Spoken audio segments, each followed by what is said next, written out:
Hi folks, Dave, the Honest Audiophile. This is the Fiio SP3, and these are my Honest Audiophile impressions. I want to thank Apos Audio for providing the Fiio SP3 for a review. Greatly appreciate it. Apos Audio, you rock. Alright, so the Fiio SP3, this is a pair of active desktop speakers that will set you back $300 from your bank account. The SP3 has a 3.5-inch carbon fiber mid-woofer and a 1-inch silk tweeter. It's a two-way crossover, and it has asymmetrical internal and external magnetic circuits, directional acoustic waveguides. It has a double diffused S-shaped porting tube, a Texas Instrument power amplifier, pressure die-cast liquid metal cabinets, LED lighting effects, and a frequency response of 65 Hz to 20 kilohertz. Impedance of 8 ohms, sensitivity of 85 decibels, and output power of 40 watts per speaker, and that is 30 watts at the mid-woofer and then 10 watts at the tweeter. So the SP3. Before we get into this review, I do want to talk a little bit about my experience with speakers. I am not a speaker guru. I don't have a whole lot of experience with speakers. I have reviewed a few on the channel. Please check out down in the description. I'll put links to those reviews. But I do use speakers on a regular basis for the most part. Every single video gets checked based on the audio on a speaker, which is the Martin Logan's Motion 15s, which you see behind me. Also, I have the Wharfdale D310s, which I use quite often also, along with some Sonys and some Monoprice MM5Rs and a couple other speakers. But for the most part, the Motion 15s are my go-to speaker. My experience is rather limited, and I don't really use them for much other than listening to my videos when I'm doing the little bit of editing that I do, and also every now and then if I'm doing something around the office and I don't have the ability to have headphones or IEMs in, I'll blast some music, but that's kind of rare and few and in between on various days of the week. So that's my wealth of knowledge when it comes to speakers. I'm not very well voiced in the technologies, nor am I very well versed in a lot of things to compare. So when it comes to a Fiio SP3, which is 3.5-inch and 1-inch drivers, I really don't have anything to compare it to. So there won't be any comparison in this video. All right, all that out of the way, let's talk about the SP3. That's the reason why you came here. So the SP3, it's well built. It has that what they are calling to be pressure die-cast liquid metal cabinet, and it looks really cool. It's got this ridged look to it, and it's hefty. This is somewhat of a heavy speaker, and it's not going to go anywhere on the desk. I do wish, though, speaking of, that the little feet that double as a stand would be permanently fixed or able to be like attached solidly, because every now and then if you just go to move your speaker a little bit, that will just flop off. They don't really stay secure. Speaking of the stands, you do get a second pair of them, which I put somewhere. Here we go. So they give you one that has a 7-degree angle and of course, these are flat and they're 0 degrees. So depending on where you have them positioned and if you need an angle or not, you get these little rubber ones that are 7 degree or 0. On the back side are all the controls, and you have up top here, this is the right speaker. You have a volume, and then you have a bass. The bass goes from a 0 to -8. And then you have a button for your selecting of your inputs, and also it will cycle through your LED lights. And then you have a control for your LED lighting effects. RCA in, 3.5 input. You have a switch that will change your active or your speakers from left to right. And then you have your power switch. You have your power input, and then the slot to connect your two speakers. Overall, it's a nicely built speaker and doesn't take up much space at all. When you compare it to the Martin Logan's Motion 15s back here, as you can see, the Motion 15s just swallow it up.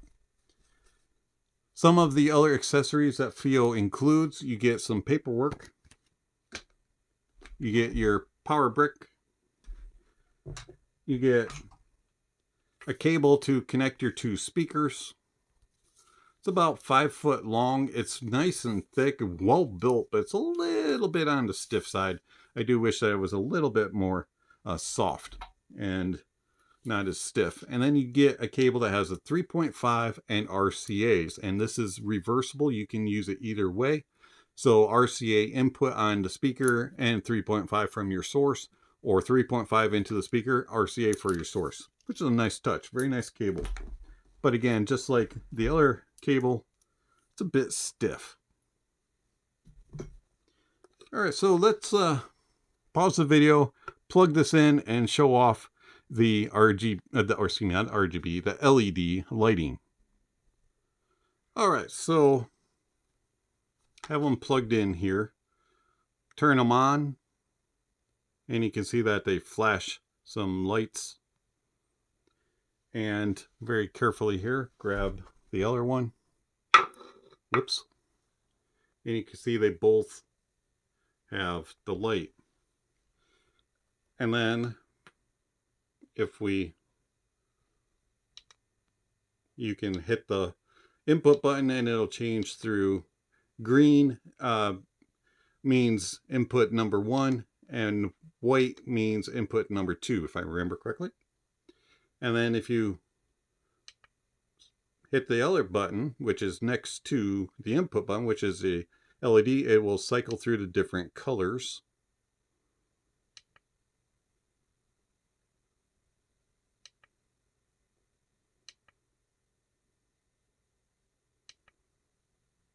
And if you don't want it to be just solid colors, you can double tap it and it'll do this little cycle, which is kind of cool. And then you can also just change it up whichever way. Now, the interesting thing is that it won't dance to music. You can't synchronize it with your music. That would have been a nice touch. But if you power it off and then turn it back on, it doesn't remember what you had it set on. So if you like it to be on the dancing one, you'll have to double click that every single time. Kind of a frustration. All right, let's turn this off. But that's what the LEDs look like. Okay, so on the back you have your volume knob and your bass boost. And let's talk about the volume knob first. Now, if you have it connected into a source like your laptop or a phone, dongle, DAP, or a DAC, or an amp, like a preamp, you can move this till you get to a spot and then use your source as your volume control. That way you don't have to reach around and touch the volume every time you want to adjust the music. I did find that if you max out the volume, no matter what the source was, the SP3 would distort a little bit when it got above about 75 or 80 on the dial. So I always set it kind of at about right there as far as volume, and then used the source to control the volume. It would have been nice to have a remote control. Also, there's no Bluetooth when it comes to the SP3. The only inputs that you have are RCA and 3.5 in. No Bluetooth or any of the other inputs, digital inputs of any kind. So it's kind of limited in that way. The second one is the bass. And as I mentioned earlier, the bass goes from 0 to -8. And so it's kind of like I have a no bass to I have a little bit of bass. And even though the Fiio says that these go to 65 hertz, they really don't go to 65 hertz. They go to about 100 hertz. And then there's a steep decline in the bass. It really does roll off significantly. And so this bass boost knob, whatever you want to call it, kind of adds in a little bit. But I found that I had it on all the time. I never put it on negative. I just maxed out the bass and really didn't hear much of a difference. The only difference that I heard with the bass was that it kind of added just a little itty bitty bit of warmth and a little bit of fullness to the bass, but it was not much of an impact. Very, very subtle at best. So it's not a true bass boost or anything like that. It really added no value. I don't understand why Fiio included it. All right, so we've talked about the build of it being nice looking. It's small. It's going to fit on every desk. It looks cool. You can get it in various colors. It's got a very small mid woofer, and it's got a even smaller tweeter. All the controls are on the back. Limited on its controls, RCA and 3.5 in. No Bluetooth, no remote. Has a couple cool little stand features. How does it sound? So I used it with all kinds of sources. I used it with the Mytek Liberty DAC 2. I used it with the Audiophile S9C Pro. I used it with the Audiophile X1S GT, the Odyssey Deckard, the JDS Labs Atom Plus, the SMSL DO300, Hibi R5 Gen 2, various dongles coming out of my phone. I used it with all kinds of sources.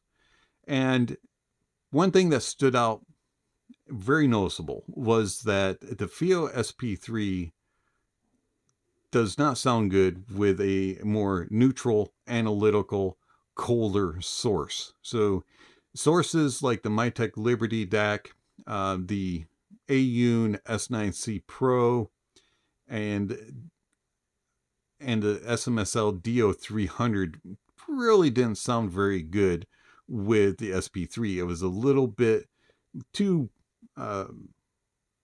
forward and a little bit aggressive and a little bit cold and just brittle and fatiguing up top.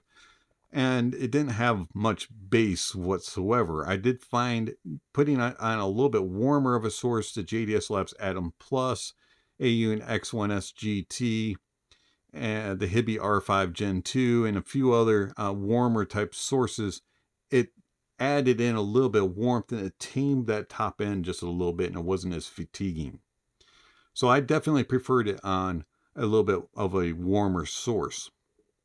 The source that I actually really quite enjoyed it on was the JDS Labs Atom Plus.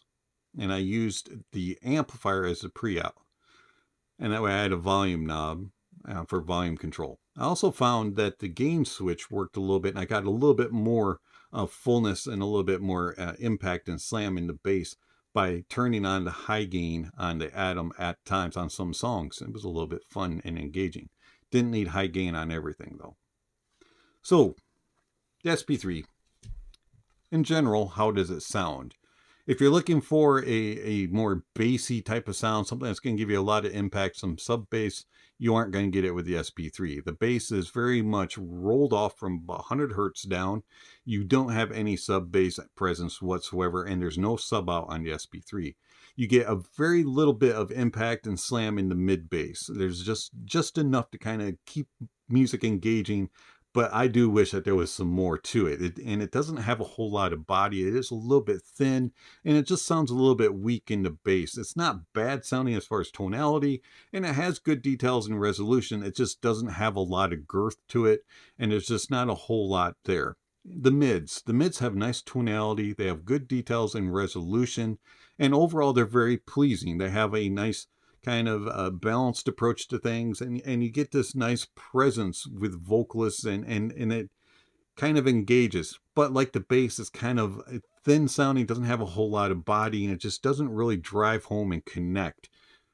But the tonalities there and the details and resolution are good, and you can differentiate between instruments, and you can hear the different parts in mixed groups and choirs and things like that. It just isn't really distinct. It's just not really a very forceful and engaging type of mid. It just kind of goes through the motions. And then the treble. The treble extends nicely. There's a lot of energy, a lot of sizzle, and a lot of sparkle. And if you like a very tizzy, a very tantalizing type of a treble, the SP3 is going to give it to you. There's a lot there, and it can be a little bit fatiguing at times. Overall, though, the tonality is good, and the detail retrieval and resolution is all right. I do find that the bass, with all this lackingness, it doesn't really add any fullness to the sound, and the mids and the treble are kind of thin and airy and a little yee. And I just wish I had more body. And unfortunately, it's just a small driver that doesn't really have enough there to drive home. And then that bass boost, what they tried to give you, doesn't do anything. And so it just kind of is a little bit of a thinner note weight and sound.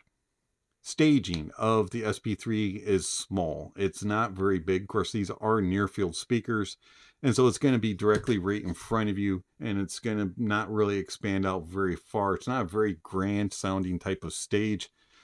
Depth really isn't there, and unfortunately, it's just kind of everything's right here in front of you in this little area where you're sitting.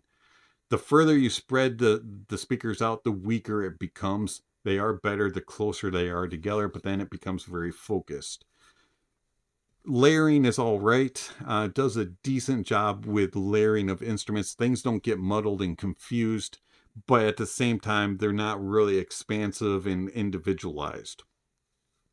Imaging is small, stays within that little area, and it can get a little bit confused, especially if you spread out your speakers a little bit farther. So, the SP3. The SP3 has one issue that I do need to discuss that was kind of a frustration. And that is, it has a very small window for your volume range. At lower volumes, somewhere about 33% or less on volume knob, they sounded awful, very muddy and just low and just muddled and confused.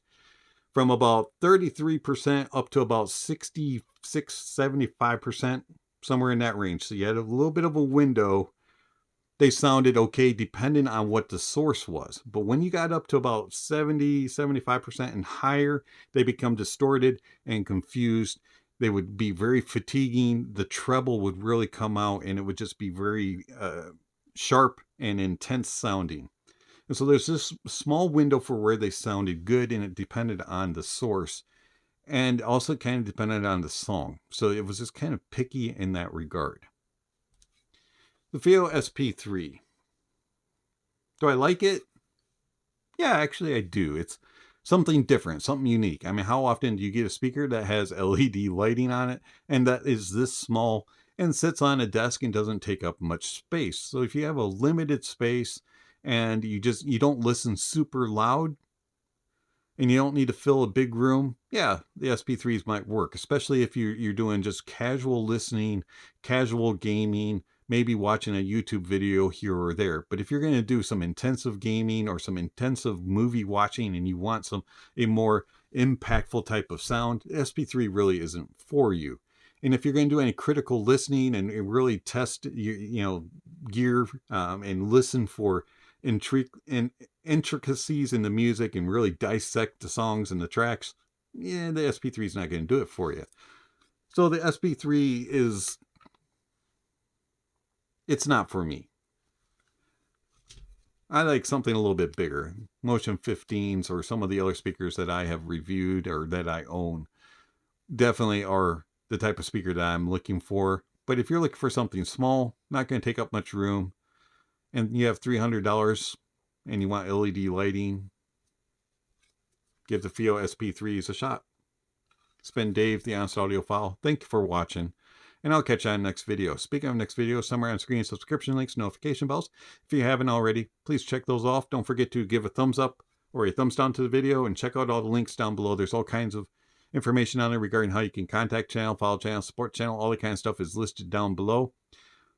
Speaking of supporting the channel, there's all kinds of ways that you can do that through one-time gifts with PayPal, Venmo, or through monthly subscriptions with Patreon and YouTube memberships. I do want to thank all my members, YouTube members and patrons for all the support that you give to the channel. It's much appreciated. Thank you very much for taking money out of your own personal funds to give to the channel, help it to grow and to continue. It's much appreciated.